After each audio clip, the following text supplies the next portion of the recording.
Nós vamos iniciar o nosso trabalho do dia de hoje. Vamos fazer a nossa leitura de preparo de ambiente, do livro Vinha de Luz, pelo Espírito de Emmanuel, psicografia de Francisco Xavier, capítulo 146, título Quem Segue. E outra vez lhes falou Jesus, dizendo: Eu sou a luz do mundo. Quem me segue não andará em trevas, mas terá a luz da vida. João 8:12.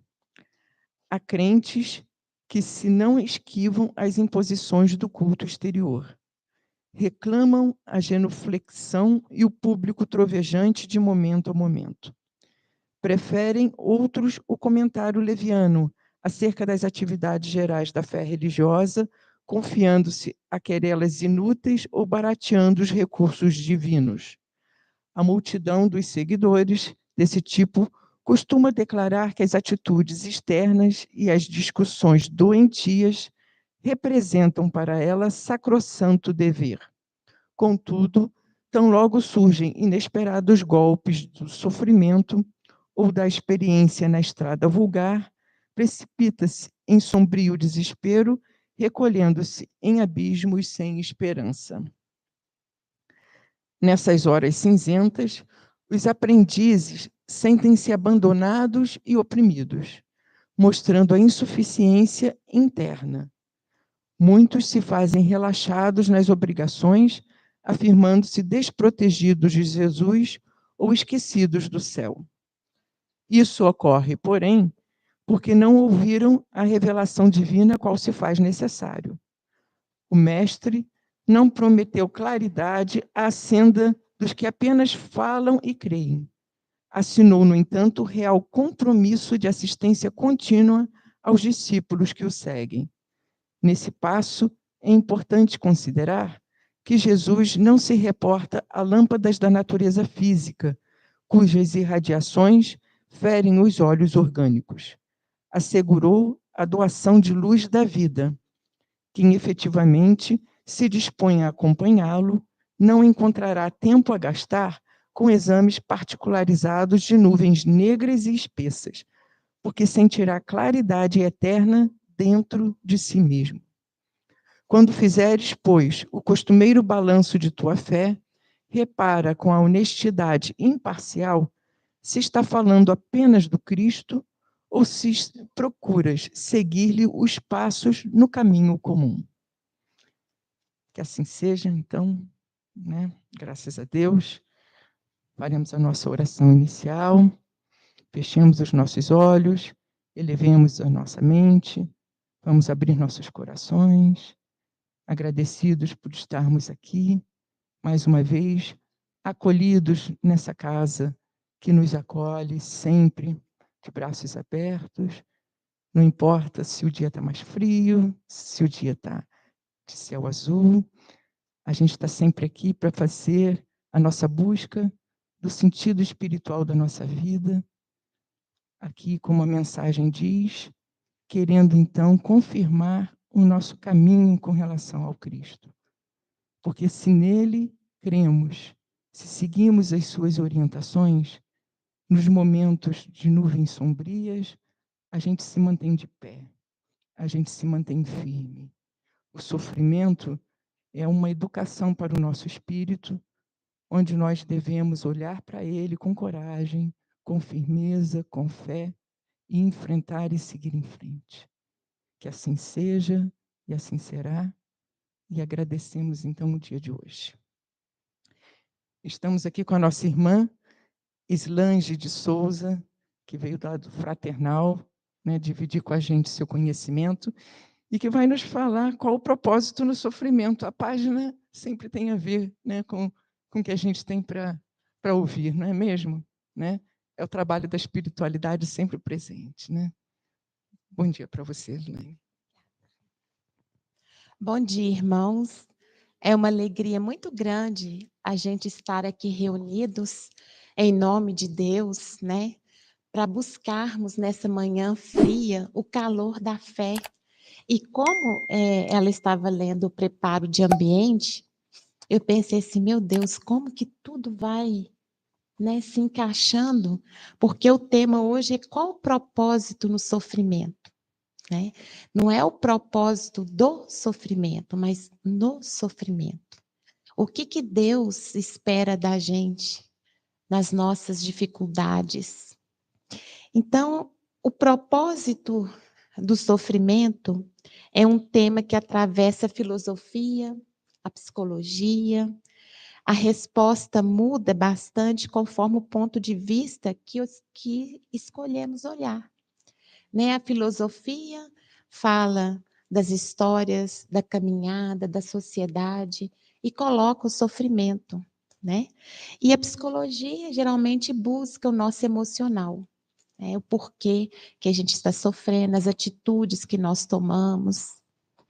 E o sofrimento trata-se de uma sensação consciente ou inconsciente, que se reflete no padecimento, no esgotamento físico, mental, espiritual, ou na depressão ou na infelicidade. Então, eu vou dar um exemplo aqui de um sofrimento consciente. Por exemplo, eu tenho uma doença, foi diagnosticada, e por isso eu tenho que fazer um tratamento, e o tratamento, às vezes, não é um tratamento muito fácil. Às vezes eu tenho que fazer uma cirurgia, ficar internada, medicação, mas, graças a Deus, eu venci essa dificuldade. Uma dor que inconsciente. A gente observa, às vezes, um ente querido passando por uma dificuldade. Um exemplo, uma perda. Uma mãe que perde um filho. Aquela dor, a gente não tem como imaginar. A gente sofre de ver aquela pessoa sofrendo. Então, é inconsciente o nosso sofrimento, porque a gente não está sentindo aquela dor. Mas aquela pessoa que a gente ama está. E muitas das vezes a gente gostaria de poder dividir esse sofrimento, né? Mas o sofrimento maior é aquela pessoa. Então, no Evangelho, segundo o Espiritismo, no capítulo 9, bem-aventurados os mansos e pacíficos, o item 7 vem nos falar da paciência. Aí ele começa assim: a dor é uma bênção que Deus envia aos seus eleitos. Não vos aflijais, portanto, quando sofrerdes, mas pelo contrário, bendizei a Deus Todo-Poderoso, que vos marcou com a dor neste mundo para a glória no céu. Então, os incrédulos, quando lê esse primeiro parágrafo aqui, pensa assim, gente, né, nós somos doidos. Como é que a gente vai sofrer e ainda vamos bem dizer a Deus Todo-Poderoso que nos marcou com a dor neste mundo? Então, para ver, se Deus nos deu a vida, Ele nos deu para a gente ser feliz. Porque Ele é um Pai maravilhoso. Ele é um Pai da beleza, de tudo que Ele criou, foi para quê? Nos fazer feliz. Então, como que vem essa dor para a gente? Como é que nós sofremos? Então, aqui, nós vamos lembrar de Jó. A história de Jó é um relato que está na Bíblia, fascinante, que se encontra no livro de Jó. No Antigo Testamento da Bíblia. A Bíblia não diz quem escreveu o livro de Jó. Uns acham que foi Moisés, outros Simão. Então a gente começa assim. Jó era um homem justo, piedoso e que vivia na terra de Uz. Ele era abençoado, com grande riqueza, uma família amorosa e uma saúde robusta. Ele teve 10 filhos, 7 homens e 3 mulheres. Mas Jó era um homem que ele cumpria os desígnios de Deus. Ele era um homem de respeitava, era uma pessoa que cumpria os seus deveres. Então ele era a pessoa abençoada, ele era rico, ele tinha muitas terras, ele tinha muitas plantações, ele tinha casas, empregados. Então ele era a pessoa assim muito abençoada. Só que um dia Jó foi experimentado. Ele então perdeu toda a sua plantação, ele perdeu os animais, ele perdeu os seus empregados de um dia para o outro. Tudo isso aconteceu com Jó. E seus filhos, que estavam reunidos na casa do filho mais velho, veio uma ventania e derrubou a casa, matando todos os seus filhos. E Jó, então, entrou assim, uma tristeza profunda, pensando: meu Deus, como eu perdi tudo. Mas se o Senhor me deu, o Senhor pode me tirar. E agradeceu a Deus. Aí ele nos lembra dessa paciência nos momentos das dores. E ele aceitou. E, de um tempo para o outro, Jó também perde a saúde. E ele então adquire uma doença que ele deu uma ferida que dava da cabeça aos pés. Ele então teve que rapar a cabeça e o único lugar que ele tinha conforto era se sentar nas cinzas. E ali ele permaneceu. E todas as pessoas se afastaram dele. A mulher um dia chegou e falou com ele: Jó, renega esse Deus. Como que Deus pode ser bom para você? Você perdeu tudo, até a sua saúde. E ele responde para a mulher que ela estava doida, que ele não poderia agir dessa forma. E ela então o abandona. E ele então fica sozinho.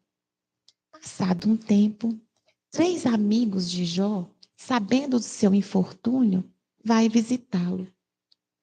E chegando lá, eles ficaram ao lado de Jó, eles tiveram tanta piedade de Jó, de ver o sofrimento dele, mas não escutar sequer uma reclamação. Então, eles ficaram sentados ao lado de Jó, sem falar uma palavra, por 7 dias, só observando o sofrimento de Jó. Passados esses 7 dias, o amigo mais velho se levanta revoltado com Jó e fala: Jó, você fez alguma coisa contra Deus? Porque Deus está vingando de você. Ele tirou sua terra, tirou seus filhos, a sua mulher te abandonou e você está aqui sentado. Você não faz nada. Alguma coisa você fez. E Jó simplesmente calado, ouvindo o que ele tinha para falar. Em seguida, o segundo também se levanta e faz as mesmas acusações, que ele deveria ter feito alguma coisa, que ele se rebelou contra Deus e por isso Deus estava cobrando. E Jó então se sentiu tão pequenininho, pensando assim: meu Deus, o que eu fiz? O que será que eu fiz? Que eu não lembro que eu fiz alguma coisa errada. Mas o terceiro chegou para ele e falou: Jó, todos estão enganados. Eu esperei que os mais velhos falassem e respeito a idade de cada um. Mas agora eu vou falar. Jó, o seu sofrimento não é Deus que colocou para você como um castigo. Mas até no sofrimento a gente aprende. E Ele quer te dar uma lição. Jó, então, para refletir. E nesse momento, então, na sua consciência, ele busca conversar com Deus. E ele então escuta Deus falando com ele: Jó, eu sou aquele que construiu o mundo, que dei a água ao mar, aos rios, eu criei as montanhas, a chuva, a tempestade, o fogo. Eu criei cada um de vocês. Então, eu sou o criador de tudo, da alegria como da tristeza, do dia como da noite, do sol como a lua. E Jó então percebeu que esse sofrimento tinha chegado a ele porque ele era orgulhoso. Ele não era uma pessoa humilde. Porque quando ele tinha tudo que Deus tinha dado para ele antes, ele se sentia uma pessoa mais do que qualquer outra, dentro do seu coração. Ele nunca se expôs. Mas isso aí é normal de todo ser humano. Quando nós estamos vivendo uma vida tranquila, uma vida em que estamos trabalhando, nossos filhos estão se desenvolvendo, a família está unida, então a gente se sente o quê? Normal.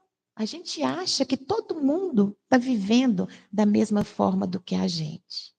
Aí, de repente, quando vem uma perda de um ente querido, a gente começa a sentir. No próprio velório daquele ente querido, a gente começa a olhar as pessoas com um olhar diferente. Puxa vida, o seu Zé ali também não tem a esposa, seu Antônio ali já perdeu um filho. Então a gente começa a ver a realidade da vida. Quando a gente perde um emprego, quando a gente perde uma moradia, a gente pensa quantos milhares de pessoas estão na rua, desempregada, vivendo com o auxílio de outras pessoas. Quantas pessoas estão nos hospitais lutando pela vida? A gente observa quando a gente vai no hospital visitar um ente querido ou quando a gente está em tratamento, a gente começa a ver, puxa vida, ele tem uma senhora assim, um senhor. Às vezes a gente senta perto de um de outro, eles começam a contar as suas vidas. Às vezes, a gente levantou 5 horas da manhã para chegar no hospital, para a gente poder começar o nosso tratamento. Mas tem irmãos que saíram de casa 1 hora da manhã, enfrentou ônibus para chegar naquele hospital, entrar numa fila, estar com o estômago vazio, esperar a sua vez, e às vezes ele vai embora 5 horas da tarde, no ônibus carregado de pessoas que vai parando em município até ele chegar na casa dele novamente. Então isso nos toca, a gente para pensar, meu Deus, quantas dores, e eu, às vezes, reclamando porque levantei 5 horas da manhã, mas já estou em casa, com os meus familiares, estou almoçando. E quantos, às vezes, estão nessa situação, sai de casa sem saber o que vai encontrar. Porque o único dinheiro que ele levou, às vezes, não dá nem para ele lanchar direito, tomar um café. Então, tudo isso para a gente refletir em relação aos nossos sofrimentos. Então, Kardec, no Livro dos Espíritos, na segunda parte do capítulo 6, Escolha das Provas, Kardec faz a seguinte pergunta, a 258. Quando na erraticidade, antes de começar nova existência corporal, tem o espírito consciência e previsão do que sucederá no curso da vida terrena? Essa erraticidade é quando nós desencarnamos e vamos para a escola. Quando a gente tem conhecimento da vida futura, quando a gente não está perdido, igual tantos irmãos nossos desencarnados, que às vezes desencarna sem entender que a vida não acaba aqui. Então eles ficam às vezes perambulando daqui e dali. Mas quando os espíritos têm esse conhecimento, eles ficam nessa erraticidade, que é o quê? É o tempo em que ele desencarnou e que ele está no plano estudando, preparando para uma nova encarnação. Então, Kardec coloca aqui para a gente, né? Tem o espírito consciência e previsão do que sucederá no curso da vida terrena? E os espíritos respondem: ele próprio escolhe o gênero de provas, porque há de passar, e nisso consiste o livre-arbítrio. Então, nós escolhemos a nossa vida. Olha como que Deus é maravilhoso. Ele nos deu a liberdade de escolher. Não é ele que colocou, olha, você vai passar por isso, isso, isso. Não. Ele fala assim, ó, Islane, o que você vai querer da sua vida? Ah, eu vou nascer, eu quero ser isso, eu quero ser aquilo, eu quero ter filhos, eu não quero ter filhos, eu quero casar, não quero casar. Tudo bem, então você que preparou a sua própria reencarnação. E aqui continua a questão A. Kardec pergunta: não é Deus, então, que lhe impõe as tribulações da vida como castigo? Olha, vamos ver aqui.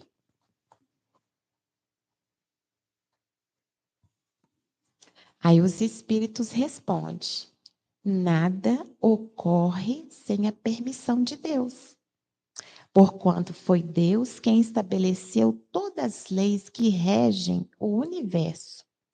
Deus dá ao espírito a liberdade de escolher.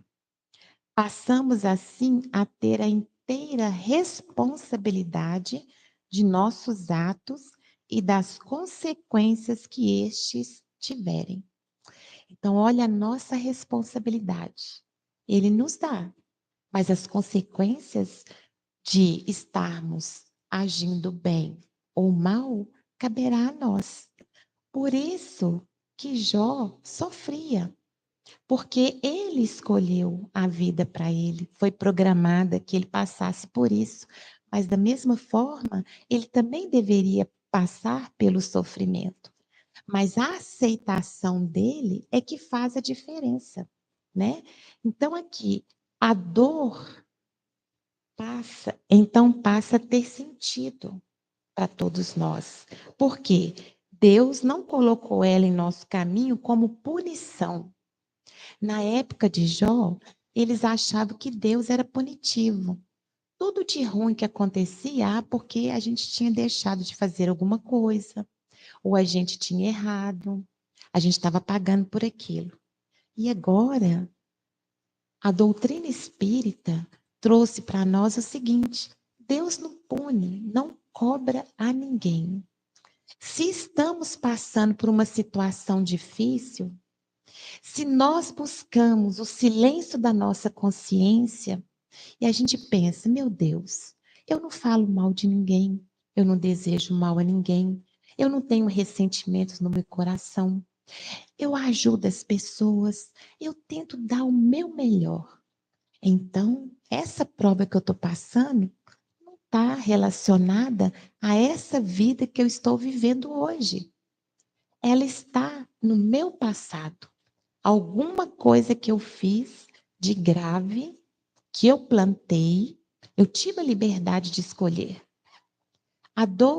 Haroldo Dutra, em um podcast, ele fala o seguinte, que ao reencarnarmos, Deus nos deu uma argila e nos deu para a gente moldar do jeito que a gente quisesse fazer. Aí só que a gente pega essa argila, em vez de construirmos coisas bonitas, a gente construiu coisas feias. Achando assim, eu vou construir e vou deixar. Só que aí a gente vai voltar para reconstruir essa argila, que é a nossa vida. Então, cada oportunidade que nós temos de existência, a gente vai moldando essa argila. A gente, no nosso passado, ela foi moldada sem a gente trazer nela a perfeição. A gente fez por fazer. Então, muitas coisas a gente deixou de fazer. E nessa agora, graças a Deus, estamos tendo conhecimento. Nós estamos buscando melhorar a nós. Não é o outro, somos nós. Não é o nosso marido, não é os nossos filhos, somos nós. Então a gente está sabendo o seguinte: se eu plantar um pé de rosa, eu vou colher a rosa. Se eu plantar um pé de espinhos, eu vou colher esses espinhos. Então, já sabendo que nós sofremos, nós precisamos trabalhar nessa existência para que as nossas plantações dê bons frutos amanhã. Então, hoje está sendo difícil para todos nós, para o nosso planeta. Por quê? Plantamos tantas coisas difíceis. Plantamos dores, lágrimas, revoltas. A gente observa nas reuniões mediúnicas quantos espíritos vêm comunicar, buscar ajuda, porque estão sofrendo, que foram humilhados, escravizados, e eles não conseguiram perdoar. E nós tivemos a oportunidade de reencarnar, mas nós também contribuímos com o sofrimento desses irmãos. Muitas das vezes, quando são colocados nomes nas reuniões mediúnicas para desobsessão, os espíritos às vezes vêm e falam, hoje aquela pessoa está aí caminhando, está feliz, mas ela fez isso e isso comigo no passado. E eu sofri muito. Então ele quer cobrança desse sofrimento. Aí, o que nos cabe? O que nós podemos fazer para ressarcir com o nosso passado delituoso? É amar, aproveitar essa oportunidade. A gente vê em lares, às vezes, difíceis de convivência, mas tudo isso não é punição. É para que nós possamos aprender a restituir a nossa vida, aproximarmos de Deus. Tudo é lícito a gente fazer, mas a gente tem que colocar na balança do não convém. Será que convém a gente se perder nessa existência? Temos que ter o equilíbrio em todos os lugares que nós estivermos. As nossas palavras têm força, né? Se a gente chega, às vezes, numa fila de um banco, por exemplo, a gente vai encontrar só reclamação. Se a gente vai em um hospital, a gente só vai escutar doenças. Se a gente vai, por exemplo, no futebol, a gente só vai encontrar muitas das vezes conversas de violência. Então, precisamos ter a nossa luz acesa. Então, quando Jó interiorizou tudo isso na mente dele, ele então entendeu os desígnios de Deus. Ele entendeu que ele havia errado no passado e que ele precisava consertar a sua vida agora, aproveitando. Então, quando ele entendeu a Deus e realmente essa paciência de aceitar a aprovação, teve a aprovação em seu coração, a fé inabalável, o que aconteceu com Jó? Tudo foi restituído em dobro. As terras dele aumentou, os gados que ele tinha, a família, outra esposa foi apresentada a ele, e ele teve novamente os 10 filhos, 7 homens e 3 mulheres. E ele viveu por 140 anos. Pensou? Ele viveu até sua 4ª geração. E esse é um resumo do livro de Jó, que o livro dele é maravilhoso. Depois, se vocês quiserem, pega a Bíblia para ler, ou então vê no YouTube, tem a história com mais detalhes. Então, a gente aprende, meus irmãos, que as nossas dores não é porque Deus quer nos castigar, que a gente veio num lar difícil, está com um emprego difícil, estamos entrando aí no caminho, né, da modificação do nosso corpo físico. Então, tudo isso é experiência para nós. A gente deve aceitar. De repente, aí tem um diagnóstico de uma doença incurável. Graças a Deus, vamos aproveitar. Né? Temos a nossa família, perdemos um ente querido. Vamos agradecer o tempo que esse ente querido esteve conosco. Nós temos sempre que agradecer a Deus, não lamentar. Viver o nosso luto sabendo que é passageiro. Tudo é passageiro. Minha mãe sempre costuma falar o seguinte: quando a maré está alta, é sinal que vai abaixar. Quer dizer, se temos passando por um sofrimento agora, é sinal que tudo vai passar. Porque tudo é experiência para a gente, para os amigos que estão ao nosso lado, os nossos familiares, aprende conosco. Agora, se a gente se torna pessoas que reclamam, que fala mal de Deus, que perde a paciência, que perde a fé, aí o ambiente ao nosso redor cada vez mais vai se entristecendo. Então, nós precisamos ter essa fé viva, a gente precisa ter essa alegria, a gente precisa buscar exemplos, igual o Chico Xavier. Tanto que Chico experimentou sofrimento e ele só ofereceu amor. Quantas vezes as pessoas chegavam incompreensíveis por causa da dor, agredia ele com palavras e ele retribuía com amor. E aquele amor dele era tão intenso que na mesma hora a pessoa pedia perdão pelo que tinha cometido. Tantos, Jesus é o nosso exemplo maior que esteve aqui, que veio para dar a todos nós a esperança, a boa nova, mostrando que Deus é amor, que Deus é esperança, e ele partiu da forma que foi, mas está conosco sempre. Nós precisamos sempre ter fé e confiança.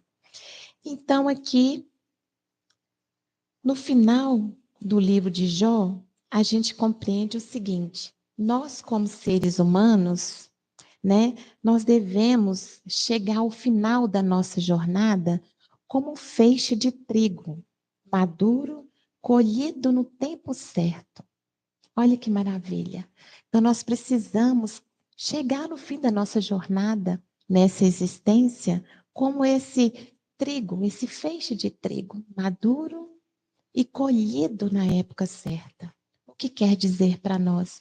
Aceitar todas as nossas experiências, sejam elas boas ou não, mas as que não forem, é para trabalhar em nós a humildade, ajudar-nos a diminuir o nosso orgulho, fazer com que a gente não tenha preconceito em relação ao outro, porque tudo que reflete na gente é o que a gente traz de nossas vidas passadas e que nós precisamos melhorar.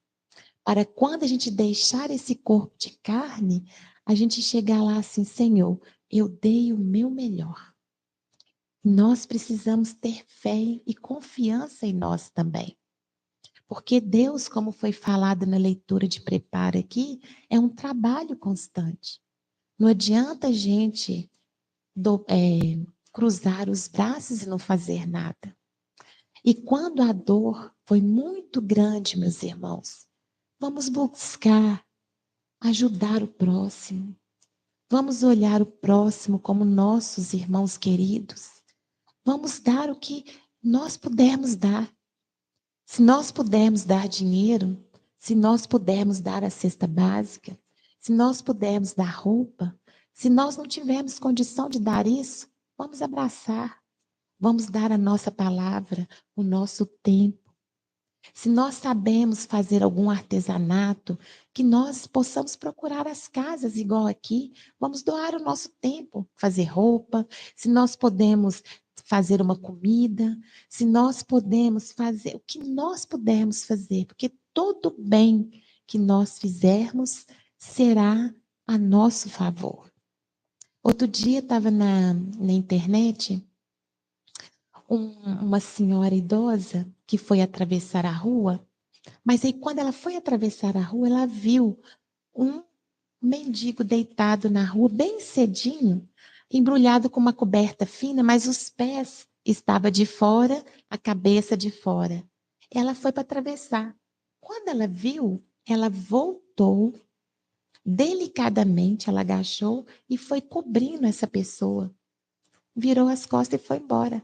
Não esperou nenhum muito obrigado. Nisso, a pessoa que estava deitada no chão, ele pega, se levanta e senta, assim, tipo assim, perdido, né, que estava meio dormindo.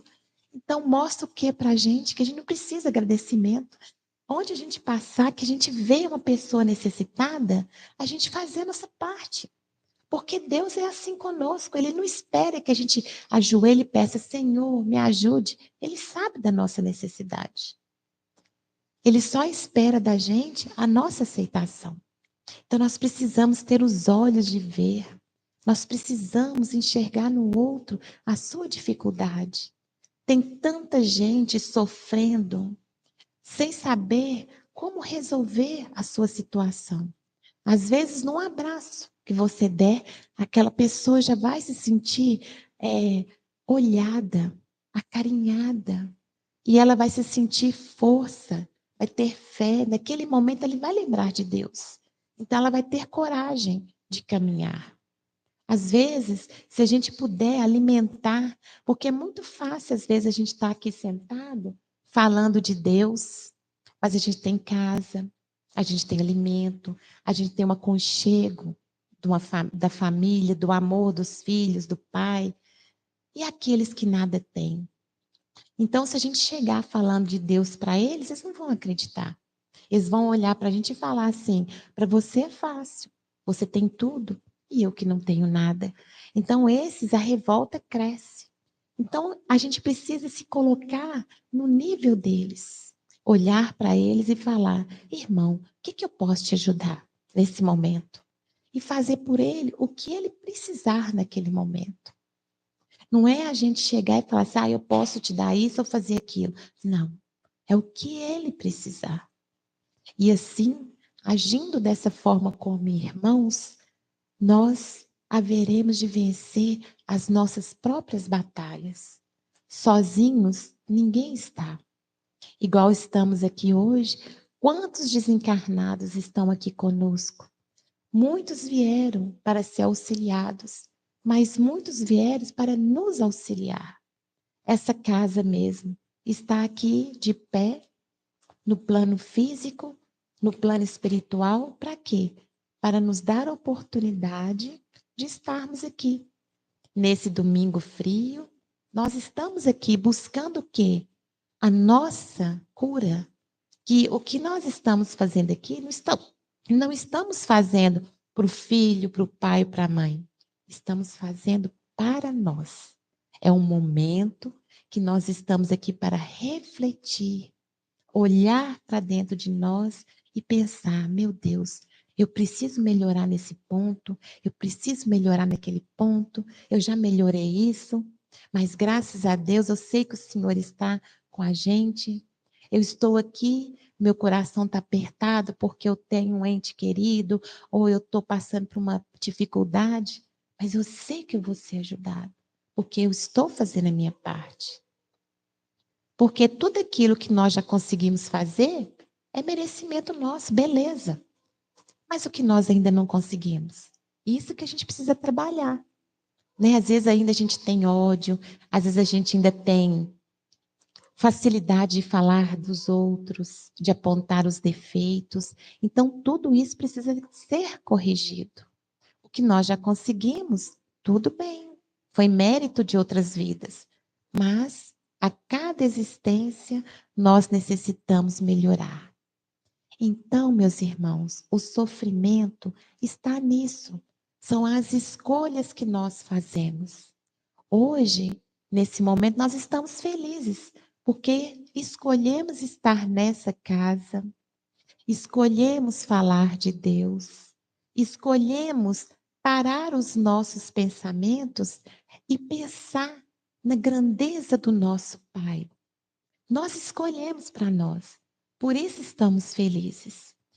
E amanhã vamos continuar com esse pensamento no decorrer da semana. Quando vier a tristeza, quando vier aquelas dificuldades que apertar, que a gente não sabe assim como que nós vamos sair dessa situação, vamos buscar sair então e ajudar as pessoas. Vamos buscar aqueles que precisam, vamos visitar um asilo, vamos visitar uma creche, vamos vir aqui na quinta-feira, vamos ouvir uma palestra, tomar um passe, vamos nos colocar à disposição da casa para ajudar em alguma coisa. Se precisar, vamos varrer, vamos lavar, porque tudo isso é em nosso favor. Se nós cruzarmos os nossos braços, a ajuda não vai chegar. Não é que Deus não ouça nossas preces, mas Ele espera que nós chegamos a dar o primeiro passo. Então vamos acreditar, porque os espíritos estão do nosso lado, nossos amigos espirituais, os nossos anjos protetores. E outra coisa, finalizando aqui, eu gostaria também de lembrar, meus irmãos, do culto no lar. Né? Quem não tem o hábito de fazer o culto, que tem uma Bíblia, um livro, igual foi falado aqui agora, abra uma vez na semana, seja de manhã, de tarde ou à noite. Sente um lugar, procure um lugar calmo, abre esse livro, leia, faça uma prece, põe um copo de água para fluidificar. E ali reze, pede pelos seus entes queridos, aí, o Evangelho, peça por aqueles que estão em sofrimento, peça para o nosso lar, que os amigos espirituais possam fazer a limpeza da nossa casa. Que se tiver algum irmão necessitado, que ele seja naquele momento envolvido no amor de Deus e seja levado para o hospital para ser tratado. Vocês vão ver como o ambiente da casa da gente vai mudar. E os amigos espirituais passarão a nos proteger ainda mais, proteger os nossos filhos, os nossos entes amados. Nós precisamos dar as mãos a Deus. Então, meus irmãos, eu agradeço a oportunidade. É, que nós possamos qualificar as nossas dores que vêm até nós. Não é cobrança de Deus, mas é um impulso para que a gente possa escolher o bem. Que a paz de Jesus nos envolva, que essa casa querida seja sempre amparada pelos bons amigos e que nós possamos levar aqui essa paz durante essa semana e que Deus nos abençoe. Muita gratidão a todos. Então, meus irmãos, nesse momento, vamos agradecer a Deus, nosso Pai, por essa manhã. Agradecemos a essa casa que, com as portas abertas, nos deram oportunidade de ouvir o Evangelho de Jesus, buscando a saúde espiritual para nossos espíritos. Que possamos, Pai, agradecer pelo dom da vida, agradecer por nossos lares, agradecemos, Pai, o convívio com as pessoas que o Senhor colocou ao nosso redor. Agradecemos aos amigos espirituais, nossos anjos guardiões. Agradecemos, Pai, por tudo que o Senhor tem colocado em nossas existências. Queremos, nesse momento, vibrar amor para o nosso planeta, principalmente para os países em conflito, para as pessoas que trazem ainda a raiva, o ódio em seus corações. Pai, visitai nesse momento os hospitais, as penitenciárias, aos nossos irmãos que perambulam pelas ruas. Abençoai as crianças, os idosos e os jovens. Amparai os lares desfeitos. Enfim, meu Pai, que o Senhor esteja sempre em nossos corações e em nossas atitudes. E assim, agradecemos por esse dia e pedimos ao Senhor que a tua paz nos acompanhe no decorrer dessa semana, que possamos vivê-la conforme a tua vontade. E assim, agradecemos por tudo e desejamos que seja sempre feita a tua vontade e não a nossa. E que assim seja, graças a Deus.